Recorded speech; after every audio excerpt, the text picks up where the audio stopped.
So mga tol, kahapon nga lang po napasabak sa amateur boxing si suspended kong Kiko Barsaga sa event na Barsaga vs Chicano Rising Stars UKC 2026 Amateur Boxing na ginanap sa Ilorde Sports Center. Nakalaban nga po dyan ni Congressman Kiko ang supporters ni BBM, subalit nagulat po ang Team Barsaga na boksingero pala itong nakalaban ni Kong. Stand pa lang, boksingero na daw. Kaya ang nangyari mga tol, natalo itong si Kong sa puntusan. Pero ganun pa man, marami pa rin ang bumilib kay Congressman dahil sa tapang daw nito.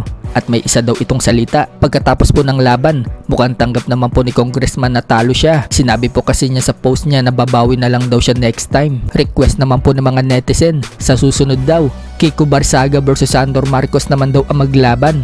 Sana daw matuloy yung laban na yan, magandang bakbakan daw yan dahil may beef daw yung dalawa. Sa kabilang banda naman mga tol, sa darating na linggo na nga po ang laban ni Future Hall of Fame Nonito Donaire Jr. Kalaban po ang knockout artist na si Japanese Rico Masuda. Mukhang malakas talaga ang kumpiyansa ng kalaban ni Donaire na hapon na matatalo nito ang pambato natin. Sinabi po kasi nitong si Rico Masuda mga tol na mananalo daw siya kay Donaire at kapag nanalo daw siya, gusto daw niya muli makalaban itong kampiyon na si Seiya Tsutsumi para daw makabawi siya.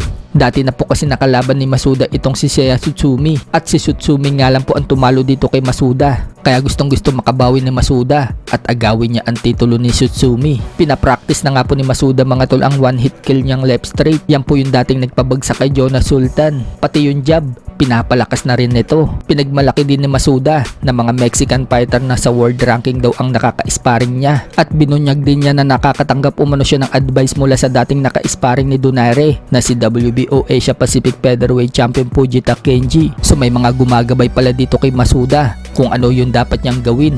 Dahil ibang level itong si Donaire. May pamatay din kasing suntok ang ating pambato. Kaya nag-iingat din itong si Masuda. Kung si Tsutsumi nga, muntik-muntikan na itong manakaut kay Nonito Donaire Jr. Sa ibang banda naman mga tol, Shane Mosley nagbigay ng opinyon kung sino ang mas magaling kay Floyd Mayweather Jr. at Manny Pacquiao. So kapwa nga po nakalaban ni Mosley itong si Mayweather at Manny Pacquiao. Kapwa rin siya natalo sa dalawa via unanimous decision. Kay Manny Pacquiao na knockdown pa siya sa round 3. Habang kay Floyd Mayweather Jr., muntik-muntikan na po niya itong pabagsakin ng tamaan niya ng solid. May hilo-hilo nga po itong si Mayweather. Buti na lang, nakakapit ito kay Mosley. Pero kalaunan, nakarecover po itong si Mayweather at dinominan niya si Shane Mosley. Pero kahit na muntik-muntikan niya ng pabagsakin si Mayweather, sinabi pa rin ni Mosley na mas magaling daw itong si Mayweather kumpara kay Manny Pacquiao. Pagdating daw sa overall, magaling daw talaga si Mayweather. Meron daw kasi itong 3 different categories kung saan daw ito magaling. Yan daw yung bilis, depensa, at magandang jab at opensa. Pati na nga din daw yung galaw ni Mayweather.